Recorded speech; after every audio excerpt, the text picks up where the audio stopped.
muchísimo gusto por fin estar acá y poder presentarles este proyecto en el que llevamos trabajando. Justo estábamos platicando hace un momento cuánto tiempo llevamos trabajando estos temas y pues realmente nos podríamos ir atrás en muchos años, varios años, desde diferentes trincheras trabajando e impulsando estos. em,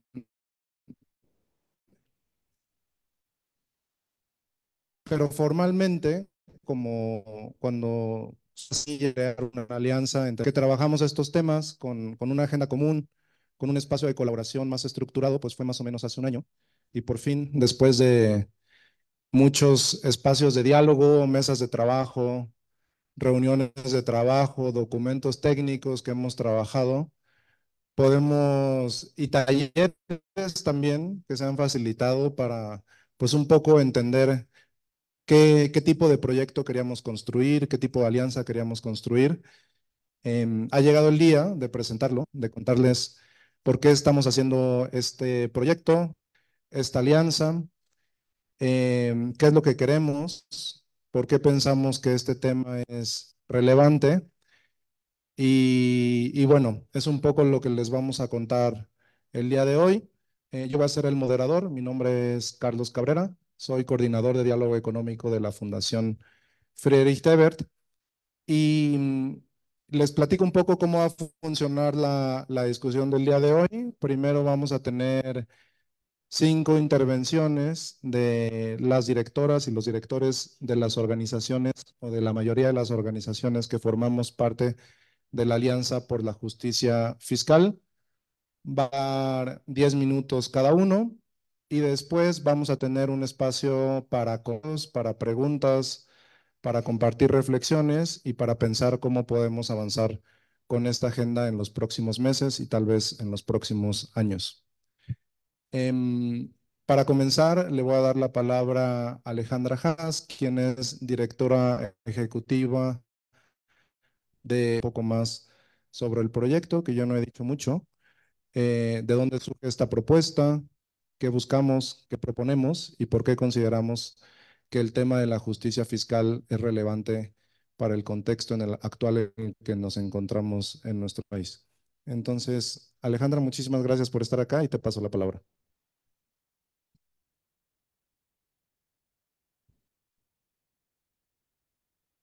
Muchísimas gracias, Carlos. Buenos días a todas, todos, todes. Pues me da muchísimo gusto estar aquí. De verdad que después de tanto tiempo de trabajo de todas las organizaciones presentes y con la posibilidad de presentar y conversar acerca de cuáles son los objetivos y los propósitos, ¿no? Yo creo que no podemos obviar en esta presentación el contexto en el que nos encontramos, el contexto electoral, que siempre es un momento para repensarnos y plantear cuáles son las prioridades del país, y por eso celebro que esta presentación se dé en este justo momento y en este contexto en el cual pues ya llevamos 6 años escuchando acerca de la desigualdad, ¿no? A diferencia quizá de otros momentos en la historia reciente de México, donde la desigualdad ni siquiera estaba en la mesa de discusión. Al menos ahora se discute la desigualdad, se observan las brechas, se discuten los números y también se miran a las personas, ¿no? ¿Quiénes son las personas que siguen viviendo en pobreza, que siguen viviendo en pobreza extrema en México? ¿Cuáles son las regiones del país que siguen padeciendo de una profunda desigualdad y de la falta de acceso a sus derechos? Y en ese contexto, otra discusión, digamos, que se ha dado a lo largo de estos últimos años, también vinculado con los distintos datos del INEGI y del Coneval, es justamente cuáles son pues los grandes potenciadores del combate a la desigualdad, del combate a la pobreza, y cuáles son las políticas que pueden instrumentar, pero que finalmente no necesariamente logran ese cometido, ¿no? Y creo que hay una conclusión que podemos compartir, que es que para que las personas puedan tener educación, salud, infraestructura adecuada, etcétera, el Estado sí tiene que cumplir con un rol de garante de los derechos, y ese rol de garante de los derechos, rol que implica tener suficiente presupuesto, no solamente presupuesto, pero al menos suficiente presupuesto para cumplir con ese papel. Si no tiene el Estado los recursos que necesita, simplemente no va a ser posible que pueda efectivamente lograr que se establezcan esas medidas que son finalmente los servicios públicos, la infraestructura pública que permite que las personas gocen de sus derechos. ¿Y qué se necesita para eso? ¿Qué se necesita para eso? Pues un sistema fiscal que logre el papel redistributivo que tiene que lograr, que pueda lograr que con perspectiva de género, de manera progresiva, la sociedad vea que la riqueza no se queda solamente en manos de unos cuantos, que se redistribuye y que logra permear para el beneficio de todas y de todos. No es la única medida, pero es una medida muy central para el combate a la desigualdad y por eso las organizaciones que estamos aquí, el CIEP, la Frederick Ebert, Fundar, el INDECIG, México Evalúa, el Programa Universitario de Desarrollo y Oxfam México, nos reunimos en esta alianza justamente para crear un espacio de colaboración y búsqueda de consensos y para construir una estrategia conjunta que logre impulsar una reforma fiscal precisamente diseñada para reducir y reparar las brechas de desigualdades, garantizar derechos y fortalecer a las instituciones que tienen que ser garantes de esos derechos. Así que me da muchísimo gusto pues estar aquí, que Oxfam México esté presente y participe en esta alianza. Le doy las gracias a las otras organizaciones que están con nosotros en esta alianza y expreso de nueva cuenta nuestro compromiso por una reforma fiscal progresiva para la garantía de los derechos. Muchi-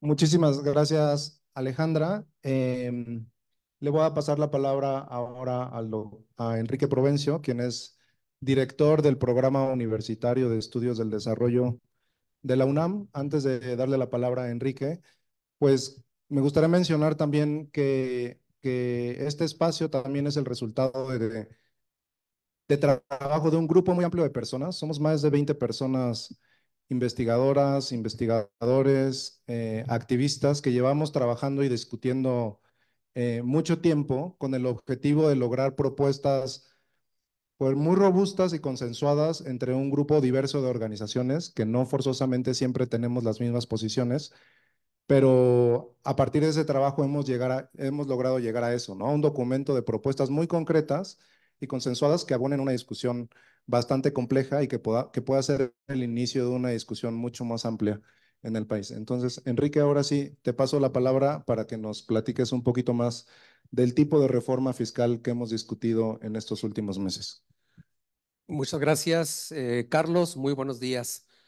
En efecto, este documento es resultado del trabajo de no nada más de las organizaciones mencionadas, sino de un grupo de personas muy comprometidas, coordinadas por Sofía Apple y el propio Carlos Cabrera, pero donde también participaron en el equipo técnico Iván Benumea, José Luis Clavellina, Isabel Mateos, Diego Merla, Ana María Morales, Emilio Sánchez, Ramiro Suárez, entre otros.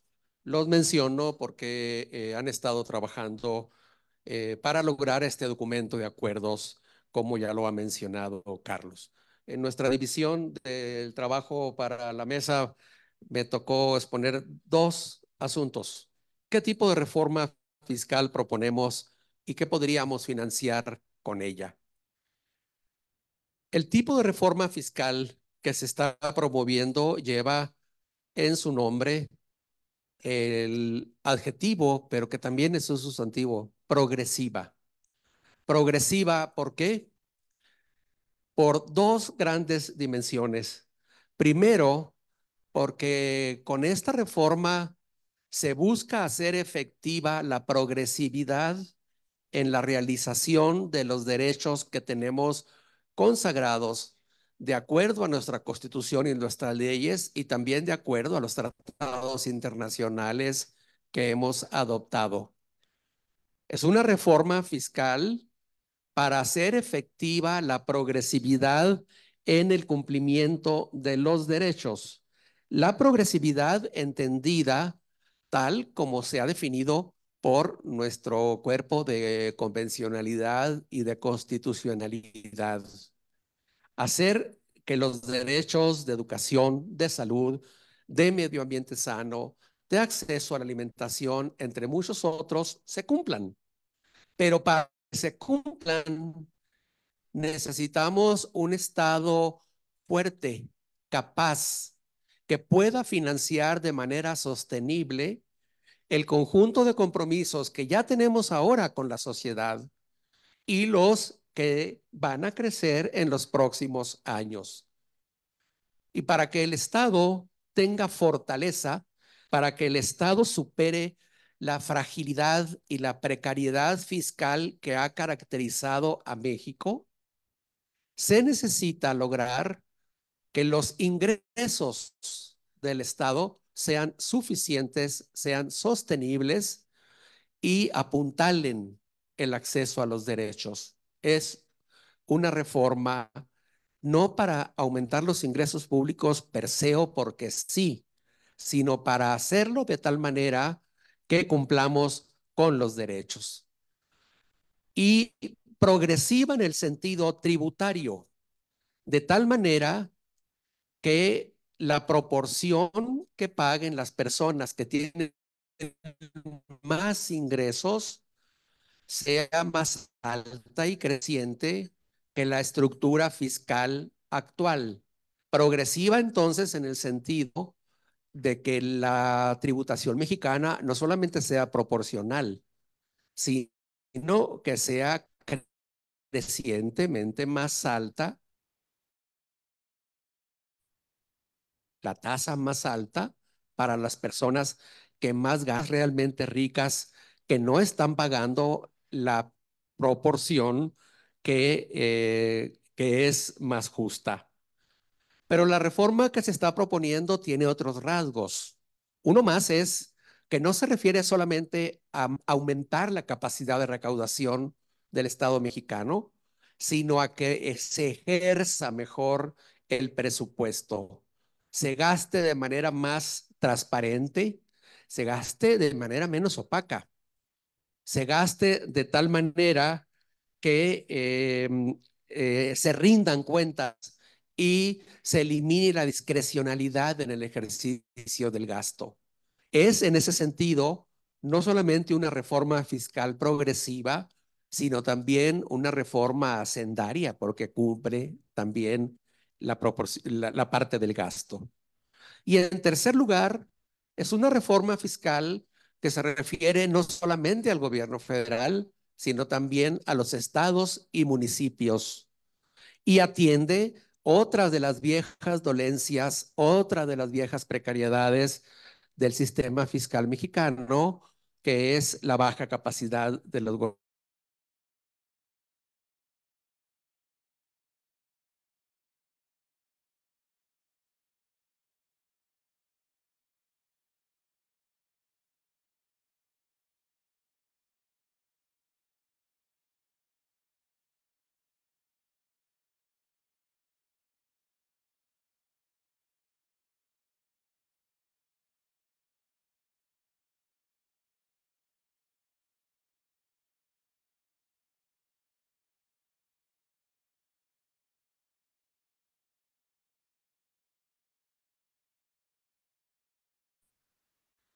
Y por eso, esta es una reforma fiscal a realizar ya, no en el futuro lejano, no en el futuro medio, y el ahorcamiento fiscal ya está presente.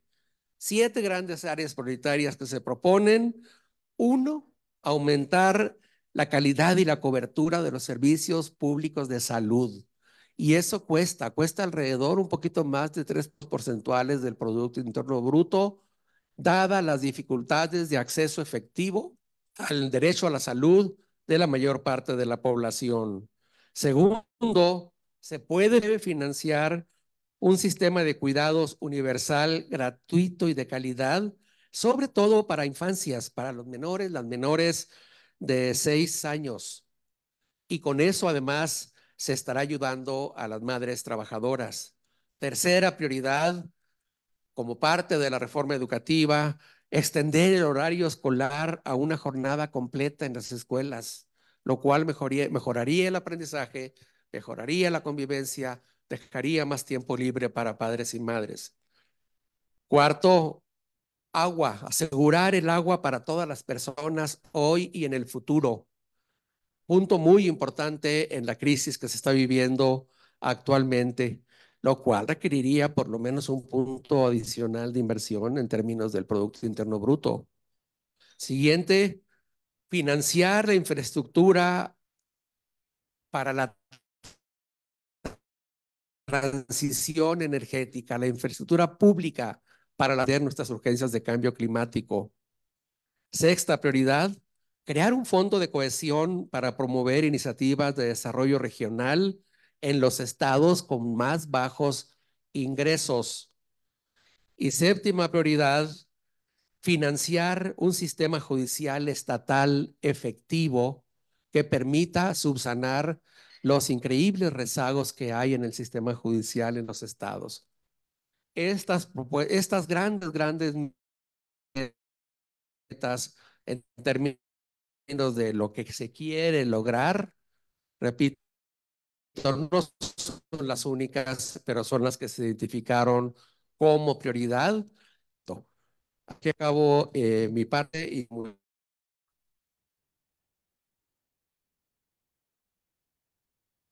Muchas gracias, Enrique.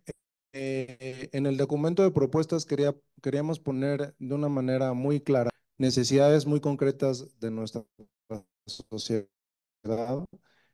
que necesitan financiamiento y que con el espacio tenemos las capacidades de financiarlas. Definitivamente hay más, hay otras y se pueden hacer otros ejercicios de priorización, pero queríamos que ha mencionado Enrique. Era en la página web que, que lanzamos hace muy poquito. Incluye 12 propuestas muy concretas y les decía que hemos estado en muchas sesiones de trabajo diseñándolas, discutiéndolas, consensuándolas.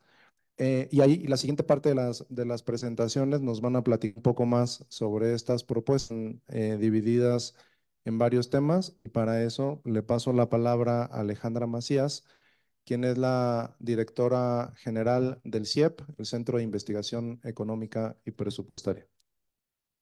Gracias. Gracias, Carlos, y buenos días a todas y todes.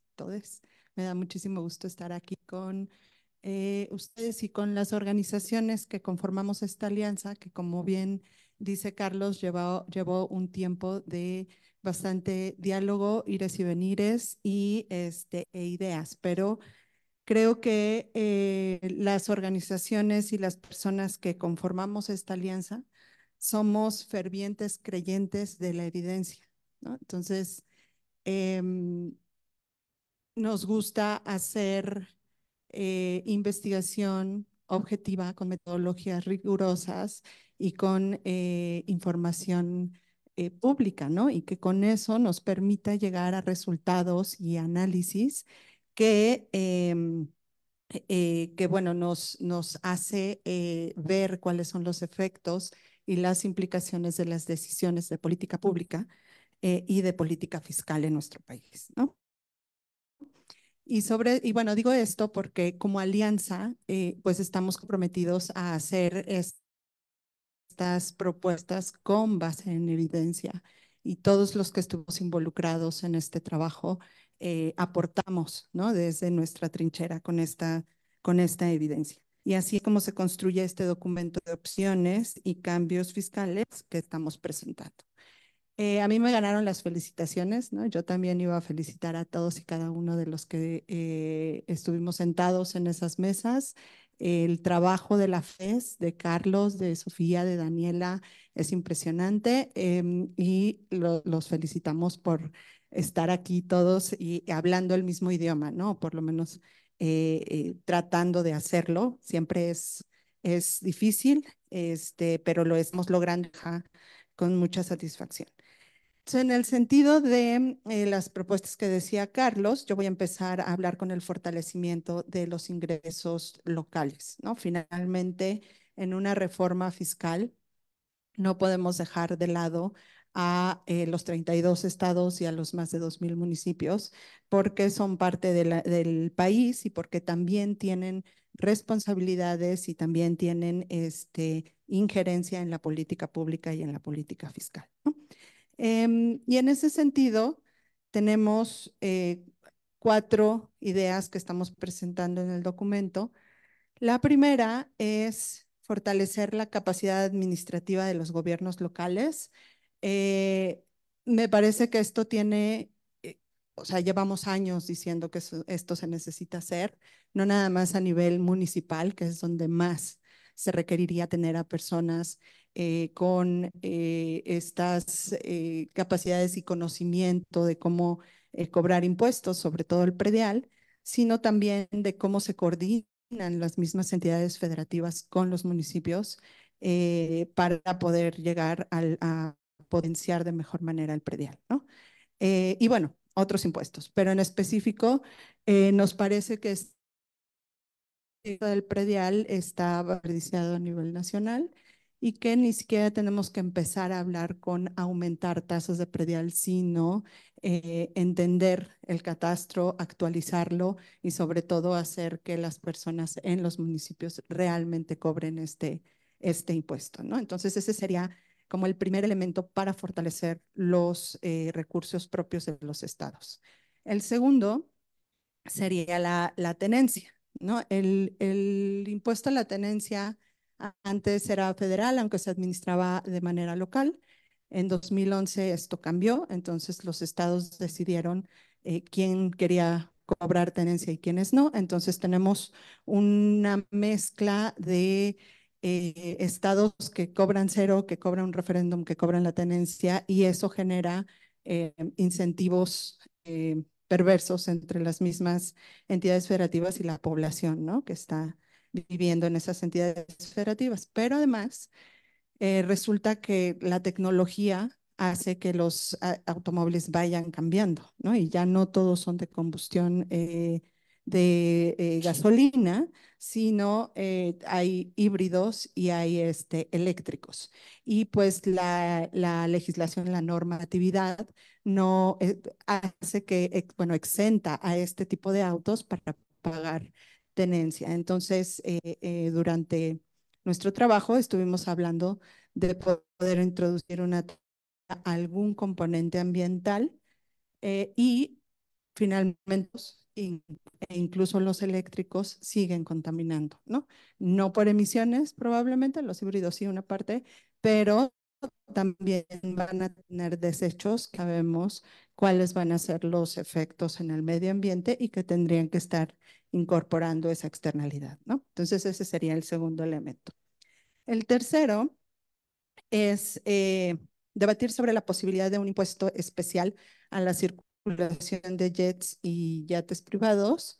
Este tipo de impuestos ya existen en otros países y también está demostrado que México es uno de los países que tienen más número o cantidad de este tipo de vehículos. Entonces tendríamos que estar hablando, sobre todo si lo estamos enmarcando en una reforma fiscal progresiva donde las personas que tienen más ingresos deben pagar más. Y en ese sentido, pues tanto el predial como la tenencia también son impuestos a la propiedad, ¿no? Y pues evitar con la tenencia y con este componente ambiental que autos que son bastante caros, pero que son eléctricos o son híbridos, pues no estén exentos de pagar lo que deben pagar.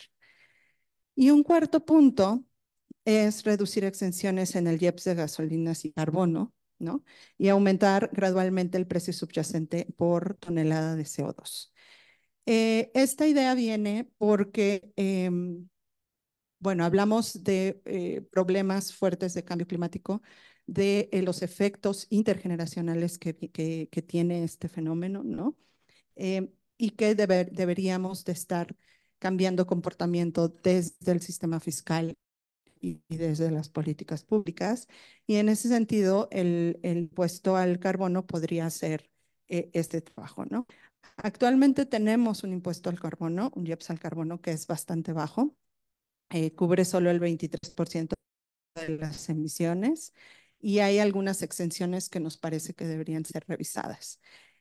También, digamos, a nivel mundial, la cantidad que se cobra por tonelada de CO2 está entre $80. Lo que tenemos nosotros es por debajo, cobran $12 y $13 respectivamente. Y entonces dentro de la propuesta es pues igualarnos a Zacatecas para poder incrementar la recaudación. Y con esto, creo que esos son los puntos que a mí me tocaban. Si me faltó alguno, me avisan y lo retomamos. Pero los ingresos de los estados va a permitir que ellos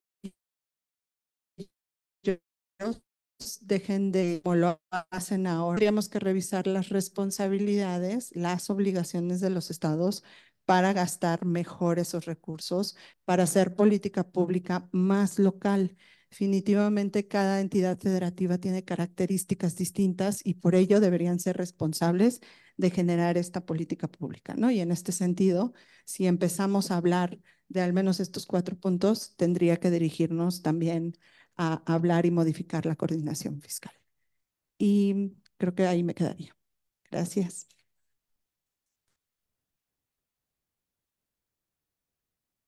Muchas gracias, Alejandra. Como pueden ver, esta discusión sobre una reforma fiscal es bastante compleja y técnicamente retadora, y creo que es parte de la potencia que tiene esta alianza poder sumar capacidades técnicas de comunicación para poder avanzar en esta discusión.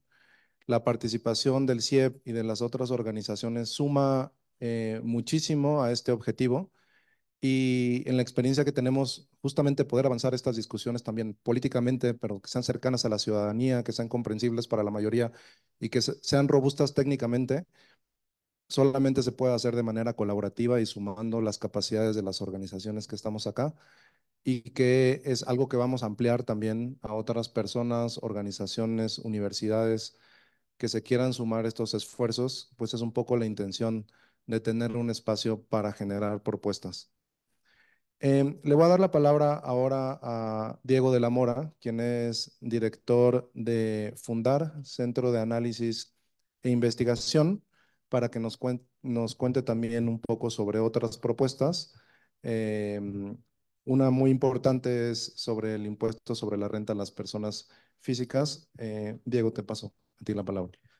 Muchas gracias, Carlos. Buenos días a todas, todos y todes. Como bien dice Carlos, me toca presentar las propuestas que tienen que ver con el impuesto sobre la renta. Y el día de hoy, el ISR personal se paga en función de una tarifa progresiva de 11 tasas, que va desde la tasa menor de 1.9% hasta la mayor, que es 35%. Eso significa que entre más ingresos tiene una persona, pues paga una mayor tasa y viceversa. Sin embargo, en esta estructura persisten algunas deficiencias y limitaciones que socavan el potencial recaudatorio como progresivo de este impuesto, ¿no? Por ejemplo, en México, para tributar bajo la tasa máxima, el ingreso debe ser 28.7 veces mayor al salario promedio del país, mientras que el promedio de la OECD es de 5.4 veces. Eso quiere decir que las personas en México necesitan tener ingresos demasiado altos para pagar esta tasa máxima de 35%. Y la tasa máxima que se aplica en México es considerablemente menor al promedio de esta tasa en otros países de la OECD. Entonces, una de las propuestas que tenemos es aumentar la tasa marginal máxima del país a valores cercanos al promedio de la OECD. Y hay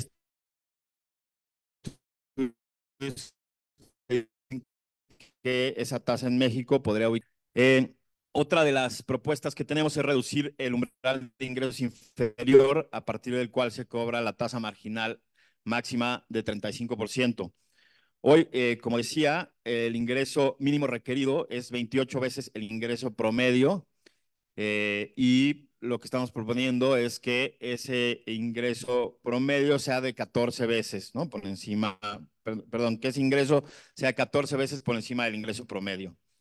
Y esto lo que implicaría es que una persona con ingresos de más o menos 180,000 pesos al mes pague la tasa máxima y no como hoy, que tienen que ganar 375,000 pesos mensuales para pagar esa tasa de 35%, ¿no?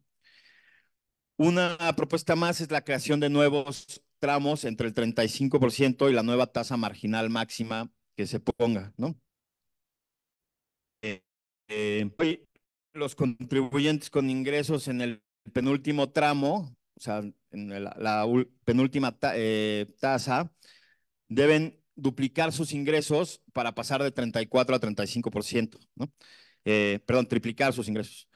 Entonces, ahí proponemos que haya otras tasas intermedias entre esa tasa del 34 y la nueva tasa marginal más alta, ¿no? Otra propuesta, otro conjunto de propuestas que estamos proponiendo es reducir las exenciones y deducciones que se aplican al ISR, ¿no? Particularmente para personas con altos ingresos. Y en ese sentido, proponemos restringir el acceso a los gastos tributarios a las personas de altos ingresos, ¿no? Porque esto lo que hace es hacer regresivo los gastos tributarios.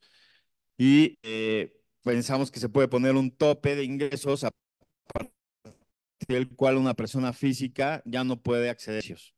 También pensamos que la Secretaría de Hacienda, el gobierno en general, tendría que justificar cada uno de los gastos tributarios con base en argumentos transparentes y robustos, y se tendría que incluir una cláusula de vencimiento de todo gasto tributario aprobado. Y lo mismo, pues, transparentar todos los gastos tributarios. Muchas gracias.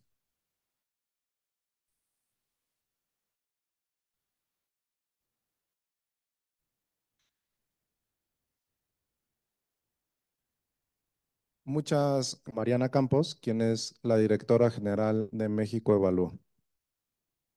Muy buenos días, tengan todos.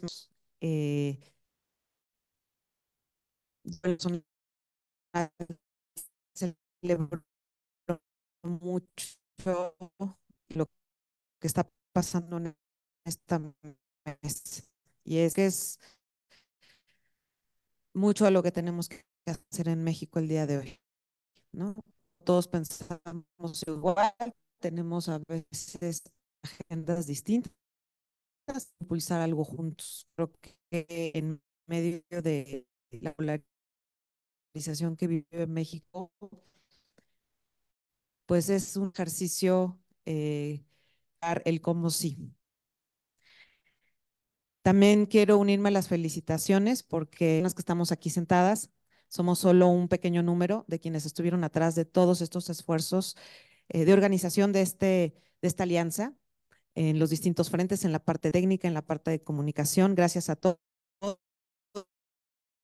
y de manera muy especial le agradezco a Ramiro Suárez porque él estuvo en el día a día en este esfuerzo por parte de...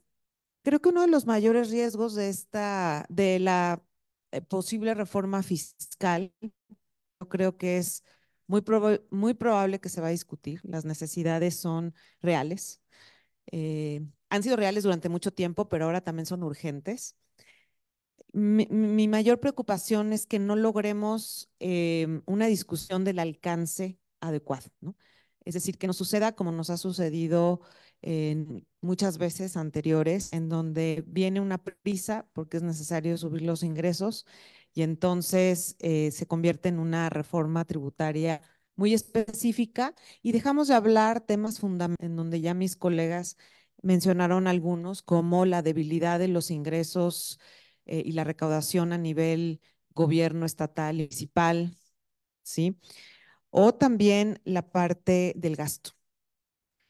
Entonces, creo que ese es el mayor riesgo y por eso es que ponemos este tema en la mesa, para que los ciudadanos conozcan nuestro enfoque. Creemos que tiene que ser una reforma fiscal amplia que aborde distintas temáticas para que tenga el efecto deseado. Entonces, no solamente es importante aumentar los ingresos del Estado mexicano, Sabemos que la sola expansión no garantiza que estos se van a destinar a la protección de los derechos y que no necesariamente se van a traducir en los bienes y servicios necesarios que requiere la población para reducir desigualdades y abatir otros problemas públicos, ¿no? Entonces, es muy importante trabajar con diversos mecanismos para reducir los riesgos de una mala asignación del gasto público, de una baja calidad de este gasto. Nosotros decimos, sin impuestos no hay derechos, y al mismo tiempo, sin derechos, se vuelve con derechos reflejados en el presupuesto.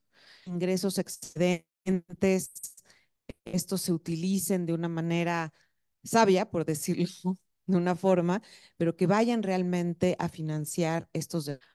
Entonces, por eso es tan importante impulsar algunos tenemos previstos en esta alianza. Y nosotros estamos pensando en algunas propuestas, alrededor de 7 propuestas. Una es el poder etiquetar impuestos, es decir, que desde que se reciben sea posible y de manera efectiva, porque ya hemos visto algunas etiquetas que no han funcionado, de manera específica se pueda esto traducir en, eh, en un gasto específico, ¿no? Creo que ahí es muy importante considerar cuáles son los impuestos especiales y, por ejemplo, se ha recomendado desde la Auditoría Superior de la Federación que los impuestos al tabaco, pues una parte vaya a financiar el sistema de salud, ¿no? Por las externalidades que esto genera. Tenemos, por otro lado, otra propuesta que tiene que ver con introducir garantías presupuestales. Un ejemplo muy importante es al sistema. Sabemos que el gasto por persona de un usuario de la seguridad social, como los servicios ahora del nuevo IMSS Bienestar, pues es muy disteso, es importantísimo garantizar que haya una presupuestación por usuario, personalidad en la práctica de el derecho con el servicio. Eso creo que rescatar una seriedad en la presupuestación para que de verdad las personas pues puedan de los ajustes presupuestarios. Sucede que el presupuesto que generalmente discutimos en septiembre en realidad es un plan, programación, pero en el año suceden situaciones que cambian o que hacen necesario, y qué bueno que se puede ajustar, pero a veces creo que esos ajustes llegan a ser sumamente discrecionales. Se recortan gastos que no se tendrían que recortar o se asignan ingresos excedentes de una manera de la que no se rinde cuentas. Entonces, creemos que ahí tiene que haber definitivamente un proceso mucho más sólido en donde el Congreso haga el papel que está previsto en la Constitución mexicana. Y en el caso específico de ingresos excedentes, pues en algún momento llegaron a ser incluso un incentivo, en mi opinión, perverso, porque generaba una subpresupuestación de los propios ingresos con tal de tener ingresos pues, excedentes y poder colocarlos de manera discrecional. Entonces, necesitamos cerrar esas puertas a la discrecionalidad que solamente terminan por no, digamos, no asignar el dinero de manera efectiva para cumplir estos derechos. Otro tema pendiente es el tema de la transparencia y la rendición de cuentas de los fideicomisos. Ustedes saben que los fideicomisos pues han encabezado enormes discusiones. Apenas el año pasado pues estuvieron presentes en importantes, y por el tema de desastres naturales o por el tema de los fideicomisos del Poder Judicial, es importantísimo por eso su transparencia y su rendición de cuentas. Y cuando hablo de rendición de cuentas me refiero también a la evaluación del cumplimiento de los objetivos de los fideicomisos para los cuales fueron puestos, ¿no? Porque ahora hemos estado mucho como es bueno ese fideicomiso, funciona, no funciona, no deberíamos tener duda, deberíamos tener evidencia que nos permita saber qué está pasando con algún fideicomiso en particular. Y que por último, pero no menos importante, es la medición del impacto presupuestario de las reformas legislativas, ¿no? Yo creo que ahí México tiene que trascender a un estadio de mayor seriedad en las reformas legislativas que se discuten y se aprueban, y un ámbito importantísimo de cualquier reforma es el precio que va a tener, cuánto va a costar para ser implementado. Entonces, pues más se aprueban y no necesariamente son exitosos en su implementación, porque pues hacemos mecanismos para que se lleven a cabo estos impactos presupuestarios. Obviamente, estas propuestas se aterrizan específico.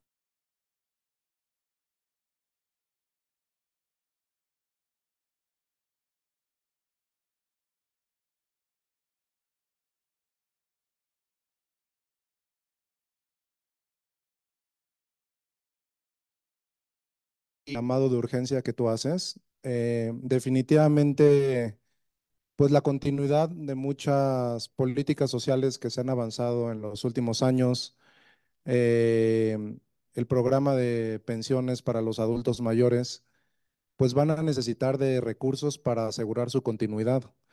Y, y este achicamiento del espacio fiscal que hemos observado y que han documentado, pues muchos de los estudios de sus organizaciones, nos muestran que va a ser difícil continuar con estos programas o hacerlos crecer si no se aumenta la recaudación de manera progresiva en el país.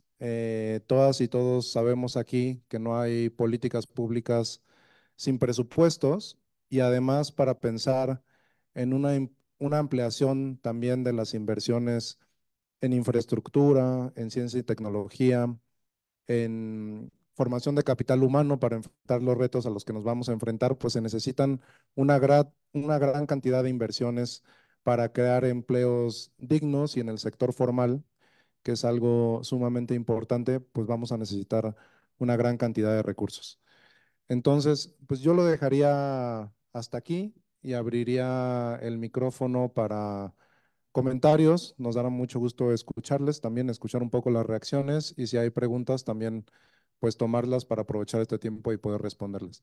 Entonces, si alguien quiere tomar el micrófono, avísenos y les pasamos se los pasamos. Bueno, gracias por la invitación a esta discusión, que yo creo que es una discusión bien importante. Ahora, yo quisiera introducir un elemento que no está presente en esto, y es el mundo se está moviendo. Los ajustes fiscales para hacer más efectivo el gasto se están haciendo de diferentes formas en diferentes países. Nuestro vecino, aquí los Estados Unidos, hicieron una reestructuración de los gobiernos a nivel local. Entonces, ¿qué es lo que estaba atrás de esta percepción, no? Pues una cuestión fundamental, ¿no? De que ciertas entidades locales dejan de ser viables, y que entonces es necesario, ¿no?, hacer un conglomerado de esos municipios, ¿no? Entonces lo hicieron, y la verdad, ¿no?, si uno ve las curvas de desigualdad regional, pues se redujeron. Y entonces dice uno, pues, ¿qué es lo que pasó, no? Lo que pasó es que lograron economías de escala con un reordenamiento municipal, ¿no? Entonces yo creo que a lo que ustedes están proponiendo le sumaría esta visión de reestructuración local, y de qué manera lo podríamos hacer. Es sumamente complicado, ¿no? No, no es una cuestión de que ahora vamos a hacer tres municipios, un solo municipio. Entonces, yo lo entiendo, pero si lo lograron ellos, ¿no? Bueno, claro, es otro tipo de gobierno, ¿no? Pero lo lograron y con todas las diferencias que tienen entre los 50 estados, ¿no? Y sus municipios, se podría pensar acá, ¿no? Entonces, lo dejo en la mesa como una visión y bueno, la cuestión del impuesto a la riqueza, ¿no? Es decir, que se puede hacer por mil cosas, ¿no? Es decir, por propiedad, ¿no? Que eso es un deber, ¿no? De todos, ¿no? Pensar en que debe de haber un impuesto más alto.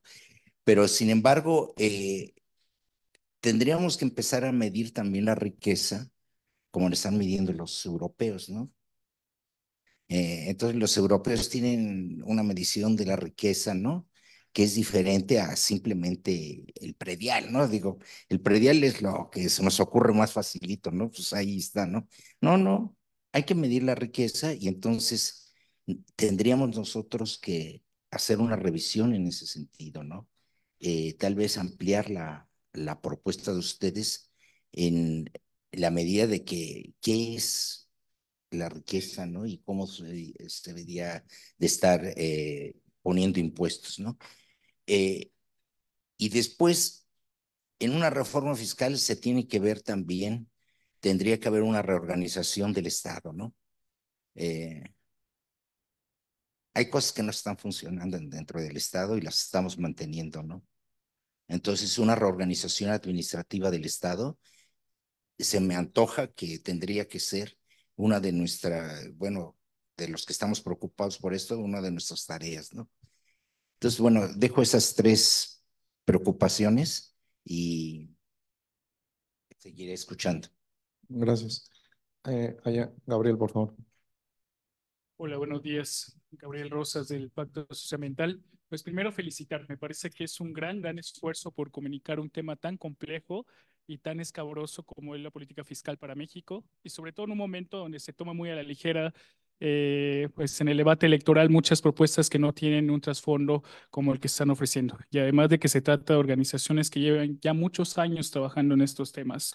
Y me parece que en el nuevo discurso de la política económica hace falta eso, organizaciones que tengan una expertise y una validez social de su trabajo. Yo tengo una pregunta y me gustaría saber cuál es el horizonte, como mencionaba en un momento en el tiempo, para seguir con este debate de las propuestas que ustedes hacen. En el sentido, si ustedes manejan o están pensando a un público en específico, hacer una propuesta directamente al gobierno, acercarse primero con la sociedad civil para que respalde este tipo de propuestas, porque, digamos, en el caso mexicano y seguramente a nivel internacional, el gran obstáculo es que la arena política acepte este tipo de propuestas, ¿no? En el sentido de que se mueven intereses, ¿no? Se mueven intereses de quienes actualmente se benefician del esquema fiscal. Entonces, me gustaría saber cuál es el camino, ¿no? Yo sé que es muy prematuro, hoy inicia el proceso de difusión de la agenda y me parece de una forma muy clara también, porque a veces nos encontramos con documentos tan complejos que para la gran parte de la ciudadanía no se logra, ¿no? Entonces, no se logra entender. Me gustaría saber cuál es el siguiente paso, ¿no? De su esquema de trabajo y cuál es el objetivo que ustedes pretenden de corto o largo plazo. Y felicitaciones nuevamente por el gran trabajo. Hola, buenos días. Belén Saldívar, del Economista. Quisiera preguntarles sobre lo que mencionaban hace rato de las 7 necesidades que podrían financiarse con una reforma fiscal. Quisiera saber si al igual, porque mencionaban por ahí lo de que, bueno, ampliar el sistema de salud podía costar 3 puntos del PIB. No sé si también haya estimaciones sobre los otros 6 puntos que dieron. Y por otro lado, también saber si este tipo de propuestas o las van a acercar a los diferentes candidatos presidenciales que tenemos en este momento. Gracias. Muchas gracias. ¿Algún otro comentario o pregunta? Pasamos ya de este lado. Bien. Entonces, Bueno, les voy a dar la palabra. También aquí hay presentes varias de las personas que han trabajado en la elaboración del documento y los estudios, entonces también les invito, si quieren tomar la palabra para responder algunas de las preguntas, pues también bienvenidas y bienvenidos. Entonces, pues no sé, quién quiera comenzar. Gracias. Yo voy a hablar velozmente sobre el tema, dos temas que me parecen muy importantes como contexto. Los cambios en Estados Unidos, pero también vinculado con el tema del impuesto a la riqueza, la discusión muy seria que se está teniendo a nivel global en distintos foros, ¿no? Y creo que eso es un contexto que hay que recordar. No nada más se está discutiendo impuesto a la riqueza, se están discutiendo otras cosas como paraísos fiscales, impuestos globales corporativos y demás, pero simplemente de modo informativo, recordar que hay ya hace unos años un proceso en la OCDE sobre este tema de paraísos fiscales, lograr combatir los paraísos fiscales y lograr que las empresas paguen un impuesto global corporativo que la OCDE fijó en 15%. Está la discusión que ahora se está gestando en Naciones Unidas después de un voto, sobre todo de los países de renta media y de renta baja, que pidieron que Naciones Unidas discutiera una convención tributaria. Y apenas se están armando, digamos, los términos de esa discusión, pero creo que es también un contexto importante. En América Latina, la creación de una plataforma para discutir también pues, la postura de la región frente a los temas fiscales y de impuestos, paraísos fiscales y demás.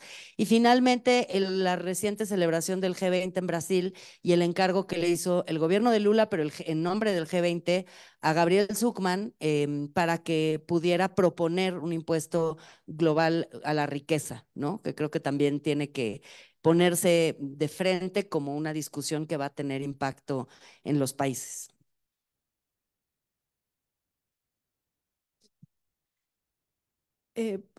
Bueno, creo que tienes toda la razón sobre pensar en reestructuración tanto a nivel federal como a nivel local. Me parece que esa dentro de nuestras discusiones fue, bueno, está el status quo y cómo vamos modificando para poder atender las necesidades urgentes, ¿no?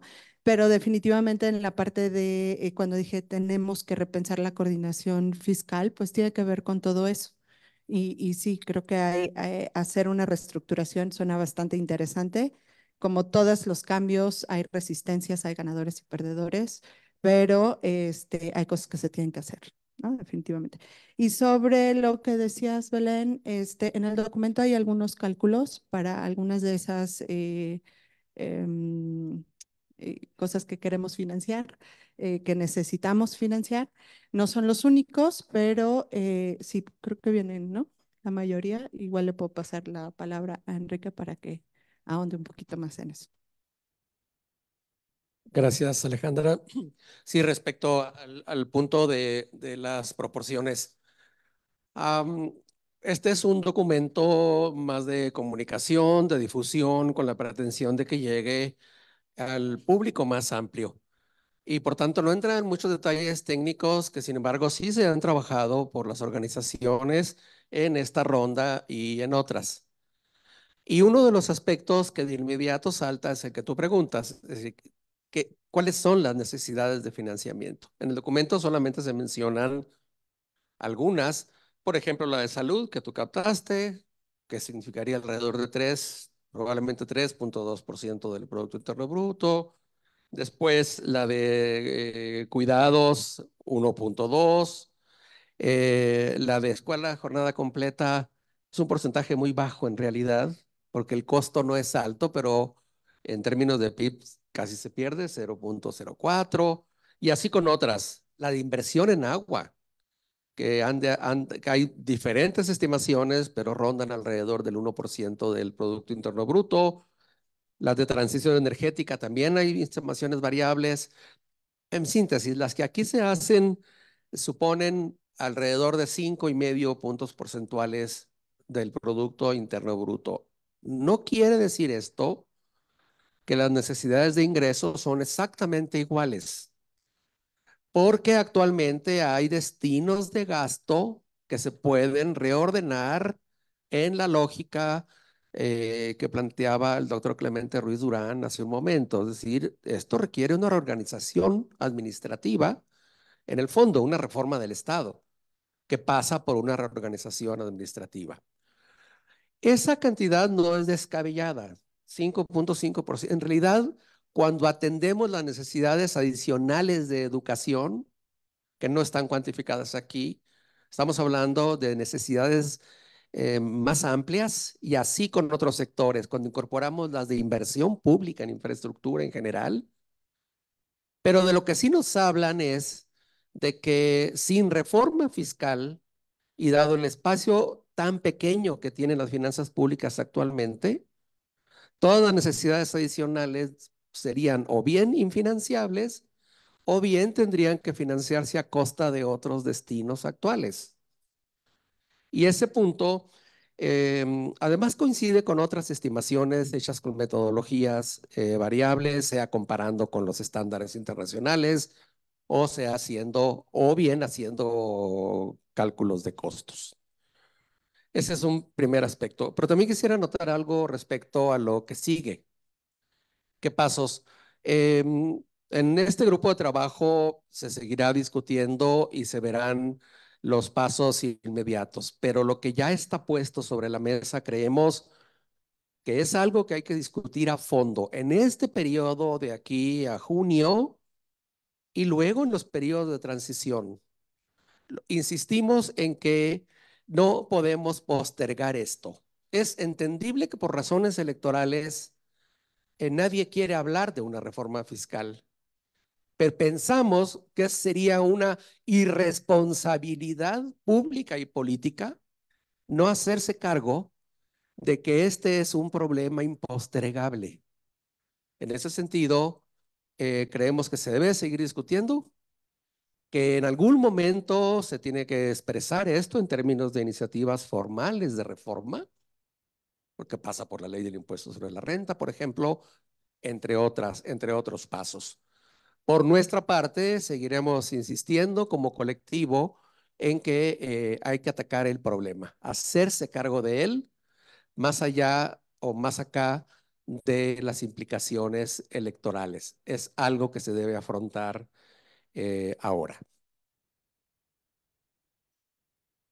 Yo añadiría una cosa rápido sobre el espacio temporal, sobre el horizonte temporal que preguntabas, justo, ¿no? Coincidiendo en que pues es muy cerrado, ¿no? Es de aquí a final de año, a octubre más o menos. Eh, Porque además el espacio fiscal que tenemos se va haciendo cada vez más pequeño, si no es que ya está pues superado, ¿no? Y cada vez le metemos más dinero a Pemex, cada vez las pensiones nos cuestan más, cada vez la deuda nos va a costar más. Entonces, si no hacemos una reforma fiscal, pues vamos a tener problemas muy serios. Y en ese sentido, pues creo que la urgencia es todavía más notoria. Mariana, antes de darte la palabra, me gustaría compartir una pregunta de las redes sociales de César Fonseca Bautista, que nos dice que me parece que además o antes de implementar una reforma fiscal, sería recomendable contener y revertir la evasión fiscal, tanto encubierta como abiertamente desafiante. ¿Es correcta mi apreciación? Entonces, no sé si Mariana, tú quieras comentar algo al respecto o después alguien más de la mesa también se quiera referir a esa pregunta. A mí me gustaría comentar que yo creo que varias cosas se tienen que hacer al mismo tiempo, ¿sí? Y ese es justo el reto más grande de una reforma fiscal o hacendaria en México, porque es muy importante tener ingresos adicionales, pero al mismo tiempo es muy importante la reorganización del Estado, de la que habla Clemente y de la que me iba a pronunciar hace un rato, porque en efecto tenemos gastos y financiamos ya partes del Estado que no son funcionales, ¿no? Y yo creo que ahí pues, habría un reclamo evidente de parte de los contribuyentes ciudadanos. Y tenemos estos problemas que todavía no se han resuelto, que es la evasión, que es la exclusión, que es una pequeña base tributaria. O sea, hay varias cosas que se tendrían que hacer al mismo tiempo. Por eso es tan importante plantear un enfoque correcto desde el inicio, con el alcance adecuado. Y yo creo que en ese sentido, esta alianza lo está poniendo en la mesa, ¿no? Es tan importante la parte de los ingresos como también de cómo lo estamos gastando o de otros mecanismos que nos permitan asignar y aprovechar los recursos que vengan de esta posible reforma de una mejor manera, ¿no? Entonces, yo creo que no se debe quitar el dedo del renglón de la ilusión y de la evasión fiscal. Eso es algo que el Estado mexicano tiene que hacer de manera continua, permanente, y sin duda de manera muy fuerte, en especial cuando haya una reforma fiscal, ¿no? No todos los temas que son relevantes quizás en esta discusión están puestos en la alianza. Yo creo que es importante decirlo en este espíritu de conseguir un consenso entre las organizaciones. Hubieron algunos temas que no todos estuvieron de acuerdo en plantear, pero existen por ahí y yo creo que si alguno de ustedes quiere platicar de eso con alguna organización en particular, eso también se puede hacer, porque sí sabemos que hay otros temas, ¿no? Yo cerraría diciendo que pues la reforma en realidad, poniendo todos estos elementos en la mesa, es más bien como un programa de reformas, ¿no? Es un programa de reformas, porque si se toca la coordinación fiscal, pues eso obedece a una ley, ¿no? Si se tocan, hace rato omití, perdón, el tema de endeudamiento, creo que es importantísimo porque es una de las propuestas que tenemos, es la séptima en la parte de gobernanza del gasto. Es importante subrayar que tenemos poca transparencia de los programas y proyectos que específicamente se financian con deuda, ¿no? Eso no lo dije hace rato, pero entonces en ese sentido creo que el alcance que se le está dando es mucho más amplio y me gustaría muchísimo que todos los que están en este evento y si lo platican con otras personas, yo creo que haría yo un énfasis muy importante en ese alcance, ¿no? Que va más allá de un tema de solo ingresar, que eso es fundamental y es urgente cambiarlo, pero que para que el efecto sea el deseado, hay que trabajar en otros temas. Gracias, Mariana. A mí me gustaría comentar un poco sobre los siguientes pasos. Un poco en el corto plazo en nuestra agenda está la publicación de 3 documentos técnicos. Ya en la página web pueden descargar este documento de 25 páginas más o menos, con todas las propuestas y con los diagnósticos. Ahí, Belén, puedes ver de las 7 propuestas como las estimaciones muy concretas de las prioridades que pusimos, que yo destacaría que las pusimos también un poco de una manera ilustrativa, ¿no? Para demostrar las necesidades muy puntuales que tenemos como país y que atender a esas necesidades requieren una cantidad importante de recursos. Entonces, un poco ahí vas a ver que son estimaciones de las propias organizaciones que están acá y de otros organismos internacionales también. Estos documentos técnicos van a ser, pues, documentos más profundos, más largos, donde cada una de las propuestas que presentamos, de estas 12 propuestas, se desarrollan y que la idea es que puedan servir también como insumos para los hacedores de política pública, para las personas en el ámbito legislativo, para los actores políticos que están interesados en estos temas, pues un poco ya haber avanzado en el trabajo que ha sido bastante complicado y tener propuestas muy concretas para que se puedan discutir y que se puedan discutir en el ámbito legislativo. En ese sentido también pues estamos muy abiertos al diálogo con los actores políticos que vean la importancia de estos temas y que busquen también pues aliadas y aliados en un tema que sabemos que políticamente es muy complejo y que probablemente es la razón de que en este periodo de campañas políticas pues se esté quedando atrás a pesar de que es un tema fundamental. Entonces queremos que sepan que aquí hay propuestas, que hay una red y una alianza de personas que pensamos que esta agenda se tiene que impulsar. Y por el otro lado, pues también ir ampliando la alianza a personas, organizaciones, instituciones académicas y activistas que vean, que reconozcan la importancia de este tema. Específicamente creo en personas activistas y otras organizaciones de la sociedad civil que observan que las agendas que trabajan siempre se topan con una pared muy grande y que es el tema de la restricción presupuestaria. Ahí estamos pensando en organizaciones feministas, ambientalistas, en juventudes que luchan por los derechos humanos y que cada vez hay más claridad de que una pared para avanzar en sus agendas, pues son justamente estas restricciones presupuestarias. Pues yo lo dejaría por ahí. No sé si alguien más quiera aprovechar. Tenemos todavía unos minutos para una pregunta más, algún comentario.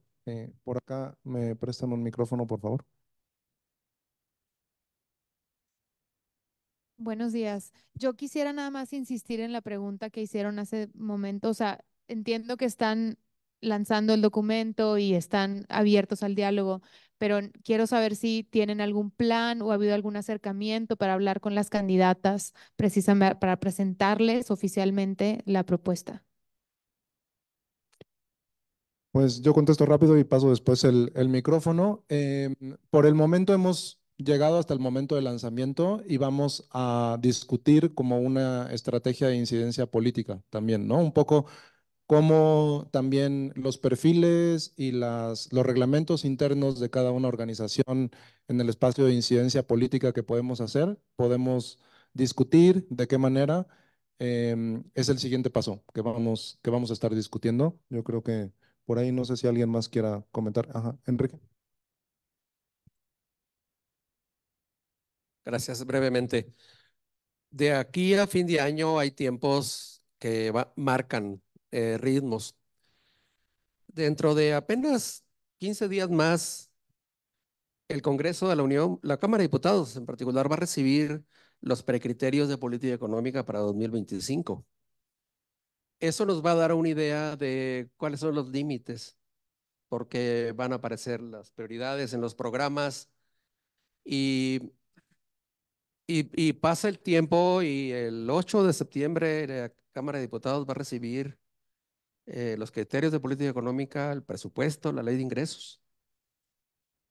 Y este año, por el cambio por la toma de posesión del nuevo gobierno, se aplaza la aprobación del presupuesto, pero de cualquier manera vamos a estar viendo cuál va a ser la respuesta. Y por tanto, en el periodo que tenemos entre abril y noviembre, habrá oportunidad de que la nueva legislatura reciba las propuestas, independientemente de que las reciban en campaña las candidatas, el candidato, la nueva legislatura deberá discutirlo. Ya hemos visto experiencias. En 2021, la nueva legislatura recibió un documento que presentó el Grupo de Trabajo para la Transición Hacendaria, donde participamos, pues de hecho, todos los que estamos en esta alianza, y fue ignorada. Y estamos también apostando a que la nueva legislatura reciba con seriedad estas propuestas, las procese y evalúe el paquete económico para el 2025, ya considerando los planteamientos que aquí se están haciendo.